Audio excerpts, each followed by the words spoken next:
প্রথমবারের মতো জাতিসংঘ সাধারণ পরিষদে ভাষণ দেবেন প্রধানমন্ত্রী তারেক রহমান। আগামী 21 সেপ্টেম্বর জাতিসংঘ সাধারণ পরিষদের 81তম অধিবেশনে যোগ দিতে যুক্তরাষ্ট্রের নিউ ইয়র্কে যাবেন তিনি। 24 সেপ্টেম্বর সাধারণ অধিবেশনে ভাষণ দেবেন প্রধানমন্ত্রী। এবার অধিবেশন বাংলাদেশের জন্য বিশেষ গুরুত্ব বহন করছে। 81তম অধিবেশনে সভাপতিত্ব করবেন জাতিসংঘ সাধারণ পরিষদের নবনির্বাচিত সভাপতি ও বাংলাদেশের পররাষ্ট্রমন্ত্রী ডক্টর খলিলুর রহমান।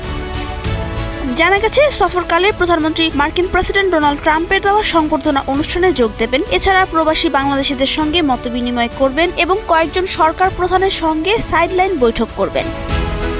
সংশ্লিষ্ট সূত্র জানিয়েছে, প্রধানমন্ত্রী সংক্ষিপ্ত সফরে নিউ ইয়র্কে 4 থেকে 5 দিন অবস্থান করবেন। 25 বা 26 সেপ্টেম্বর দেশে ফেরার উদ্দেশ্যে নিউ ইয়র্ক ত্যাগ করবেন এবং সফর সঙ্গীর সংখ্যা 35 জনের বেশি হবে না। 81তম অধিবেশনের প্রতিপাদ্য নির্ধারণ করা হয়েছে পারস্পরিক আস্থা পুনর্গঠন, পরিবর্তন মোকাবিলা এবং সবার জন্য কার্যকর জাতিসংঘ গড়ে তোলা।